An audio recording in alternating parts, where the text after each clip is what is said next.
You're listening to the Grit to Growth podcast.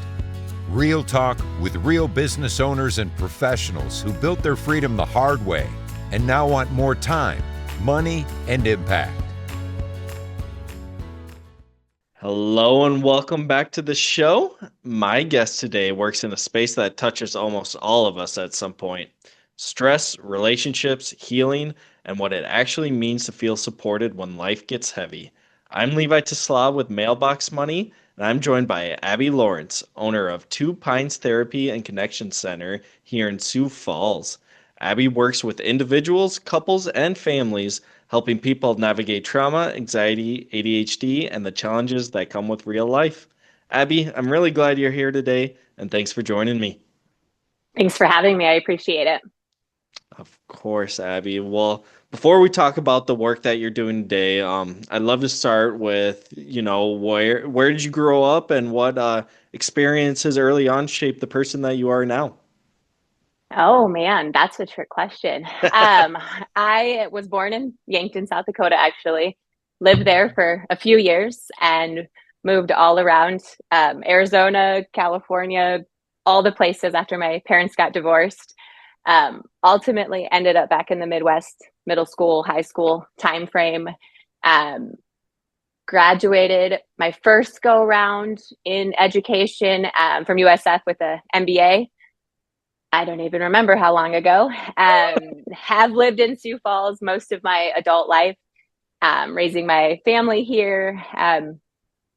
5-6 years ago, I decided corporate America wasn't my thing anymore and was newly remarried and came home a few weeks after we got married and told my husband, hey, I took a leave of absence and I don't think I'm going back to work. And here I am today, still married. So that's a plus. That is a very big plus. What were you kind of feeling in that moment and everything? Was it like, man, I'm empowered, or walk me through that moment? I wouldn't necessarily say empowered. My mentor, dear friend, Lon Stroshine, always talks about this box that we get into in the world. And he's like, sometimes we figure it out on our own and sometimes we need a push. And I got a little professional push and realized meaning was more important to me, and honesty and trust and all that good stuff. And kind of went on my own little healing journey, which sparked my current profession. That's awesome. Well, let's kind of get into Two Pines. What led you to start it, and how'd you come up with the name Two Pines? Yeah, it's a very interesting two-part story, because Two Pines has been a vision for quite a while. Kind of the concept came from the John Muir quote, between every two pines is the doorway to a new world. It's been brewing since I finished grad school and became licensed. As I was working in various agencies, I fundamentally believe wholeheartedly the opposite of what ails us is not the opposite. Like the opposite of addiction, I don't believe is sobriety. I believe the opposite of addiction is connection. I don't believe the opposite of anxiety is calm and peace. I believe it's connection. And we've got a fundamental breakdown in connection in our world. And so it had been brewing for quite a while. My husband and I dreaming up all these different ideas for this business. And then I found myself in my own Two Pines situation where I was caring for my dad, who was going through cancer treatments and surgery and radiation and all of that wonderful stuff. Kicked cancer's butt on November 1st, rang the radiation bell. January 8th, he had a biopsy on his kidney because through an accident, the radiologist had done a PET scan that was supposed to only be on his head where the skin cancer was, but it was a whole body scan. They found a kidney mass. January 8th, we had that kidney mass biopsied, and I got the phone call. Nobody wants to get on January 9th that my dad had a massive heart attack and passed away. Wow. So that kind of full stop the dreaming, all of that kind of stuff, full go into mode of like, okay, taking care of my dad's final business, all of that. Found out that Friday, indeed, the cancer that was on his kidney was pretty aggressive, would have been pretty painful. So like my wonderful 14-year-old told my 6-year-old, cancer didn't take grandpa, his heart just got too big. I share that story because it's kind of important in a handful of ways, because I came back to work. At that point, I was practicing at an agency in town, came back to work 3 days after my dad's funeral and was told, we're closing the doors in 8 business days. And I'm like, oh, wait a minute, and I have a business mindset, a business background. So I immediately put on business strategy. My colleagues were like, why is Abby not sad? What's going on? Like, why is Abby not freaking out? And I'm like, you guys just got your worst news in, this year. This isn't the worst thing. This is nothing. But through the business side of me, I was able to strategize with the board and keep the agency humming along long enough that the people who wanted to go somewhere else, because in this line of work, we can't just go get a job tomorrow. It takes 60 to 90 days to get credentialed with insurance providers. So in that moment, my 2-year out plan that I had been working with a colleague of mine who's a psychiatric nurse practitioner, we've been dreaming up this little thing for a long time. And I left that building that day and went and founded Two Pines, started my LLC, started all of my paperwork in a daze, completely and totally admitting like full survival mode. A couple of days later, that colleague had her own share of business stuff going on. And we're like, well, maybe we don't wait a year. Maybe we keep going. And so we opened our doors here in May of this year. Been practicing independently since then. And to say it's been easy would be a complete lie. To say I have not hit the ground running, we all live and learn, but wonderful opportunity to be able to take all of these life lessons, collide them into this place. And on the other side of the hustle to start a business, it's so amazing. My clients are the best. My colleagues are the best. It's just an amazing journey, considering, where my childhood had me. If you would have asked me 20 years ago, I would not say I would be a business owner. Huh. So how you've fully embraced the business entrepreneurial side of it, and now you've been in it for a little bit. Things seem to be going well. Do you feel, I know you said that it's not always easy, right? But do you feel like you're still on survivor mode in that sense? Or do you think you're starting to really hit the ground running here now? I think survival mode in the fact that I got to distract myself from my own grieving process for several months. Mm-hmm. Didn't really have time because all day long I'm seeing my clients, and all night long I'm doing the paperwork, doing the IRS stuff, filing the insurance documents. Now I can say in the mode of, okay, Abby knows what she wants. Awkward for a small business owner to say I just canceled the contract for January, starting in January, to lessen my workload, just focusing on my office clients, wanting to get to the connection center side of the business as well, but we need time to dream. So I was doing services at a manufacturing plant on Mondays, had an office there. They did all of the, signing people up for services, and decided that been a nice 3-year run, but I was going to take Mondays for myself, Mondays to dream. So already kind of pivoting a little bit, learning some hard IRS lessons. Anyone listening, don't be a single member LLC. Not good for the tax situation, but we're going to survive, I guess. But starting 2026, the accountant's going to tax me as an S Corp instead. You learn a lot of lessons that you don't think about when you decide to, hey, today's the day we're going to start a business. Yeah, there's the dream part of it, and then there's the very practical day-to-day side of it. But I'd implore those listening that don't let that part of it stop you, right? It's oh no, there's ways around it. There's things to deal with. It's just one of those things that a lot of my colleagues in private practice were like, well, just do the first year as an LLC or a single member LLC and, see how it goes. And evidently my see how it goes was over the limit of dollars that it's easy to find a lot of tax deductions. So, doing my best, but lesson learned. And yeah, absolutely. And there's ways to go back in doing it. You can change it in this line of work. I can't go back to January 1st, 2025 because all my payers, my insurance companies are all paying me under a different tax identification number. Other businesses, it's a lot easier to switch mid-year. Okay, gotcha. Yeah. No, but it's the unique credentialing part of the mental health world. Speaking of in the mental health world, what you guys are doing at Two Pines, and the Connection Center there, I have opened your website that is telling me the different therapy names. I gotta be honest with you, I don't know what the acronyms stand for. So if you don't mind, could I list them off and maybe you give us the more kind of practical side of what you guys are doing? Absolutely. Yes. Shoot. We'll All right. we'll we'll do a little therapy 101. Here we go. Beautiful. Thank you. Let's start with EMDR. Oh, EMDR is eye movement desensitization reprocessing therapy.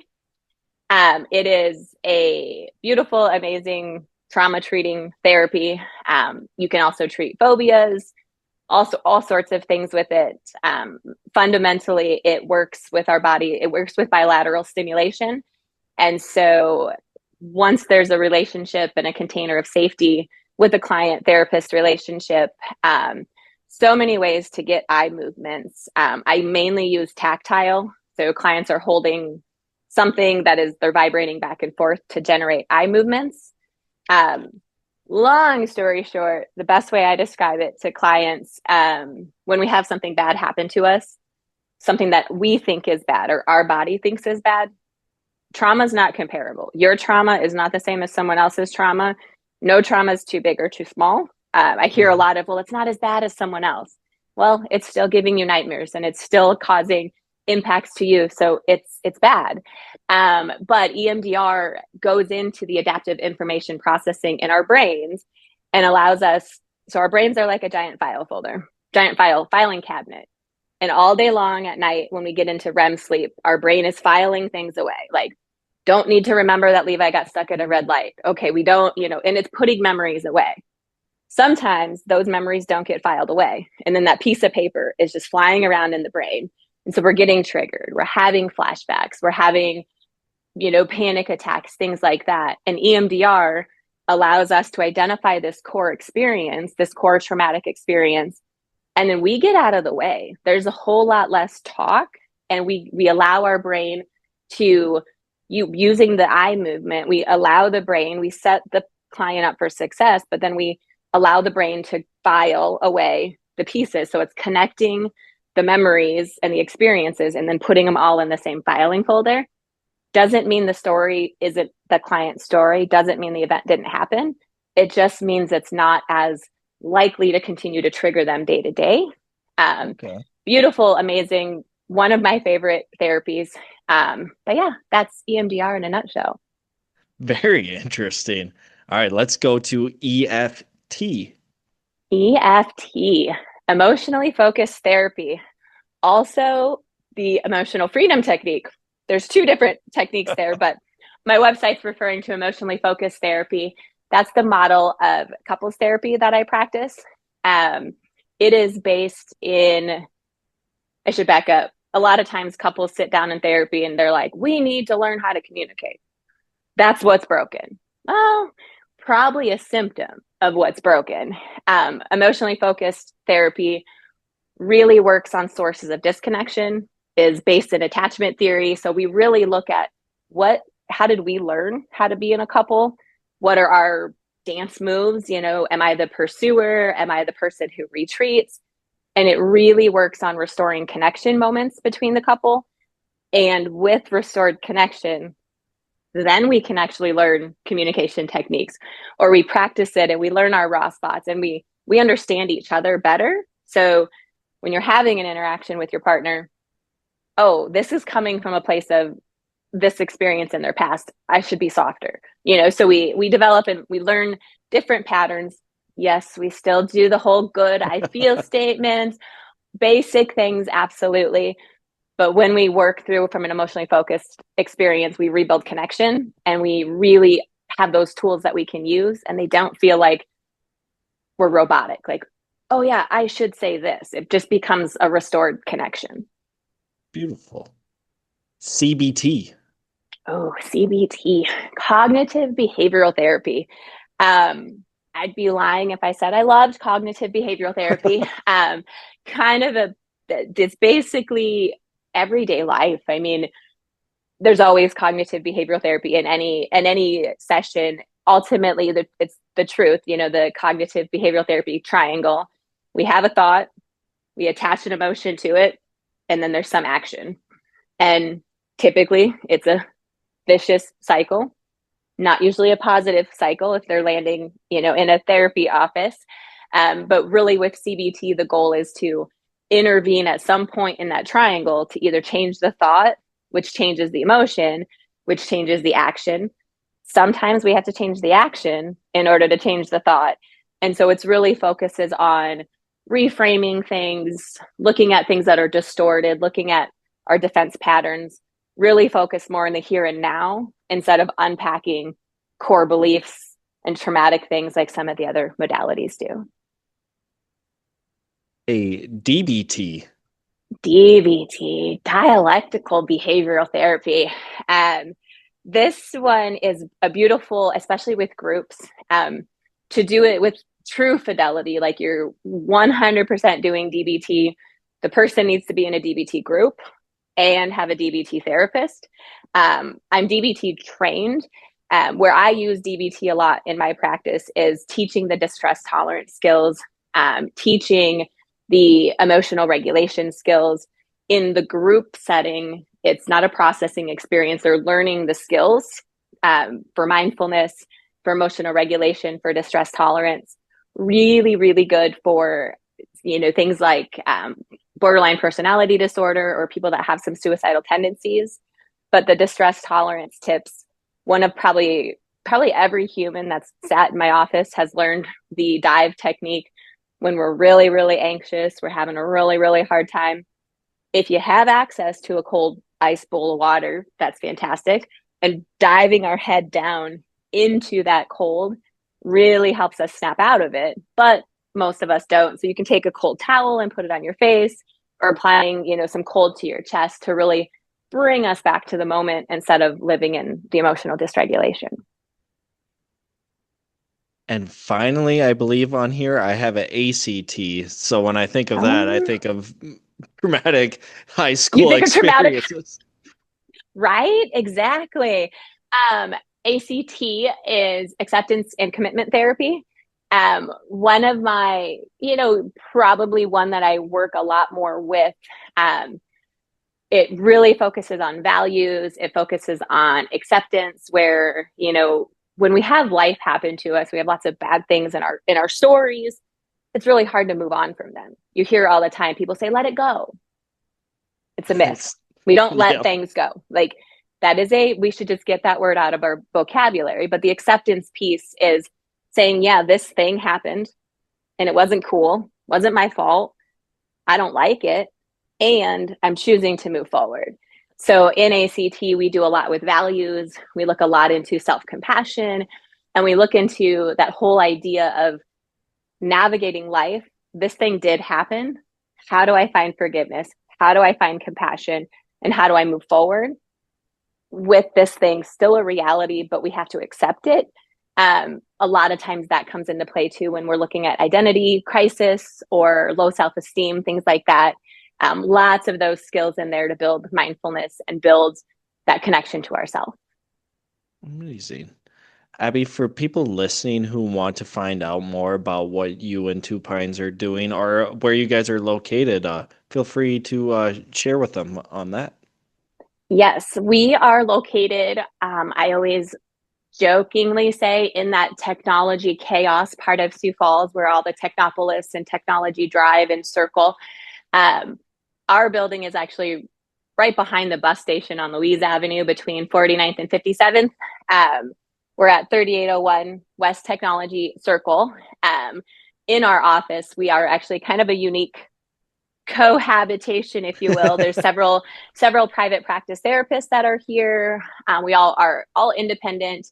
And then we are also in the building with Elevate Minds Psychiatry. So we have psychiatric nurse practitioners, we have physical therapy, and we have some body machines, really holistically working on serving the whole person. And one of our nurse practitioners is going to be announcing and launching into some holistic psychiatry too. So really approaching psychiatry and med management from a more holistic and natural way versus just the traditional med management route. Awesome. That is. So we're just a building of all sorts of things. Did that happen by coincidence that you all ended up in that building, or was there kind of a plan for that?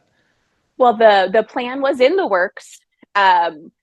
Didn't plan for it to be expedited like it was, but definitely, it was a dream, and then it became a reality pretty quick.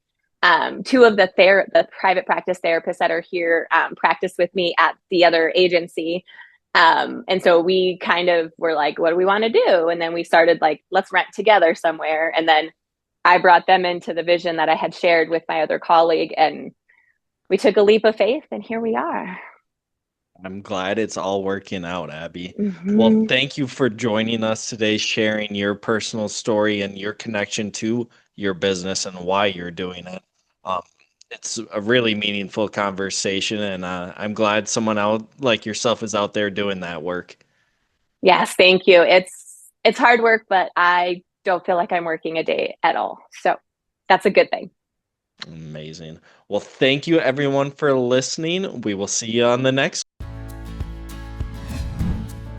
Know someone with serious grit and a great growth story?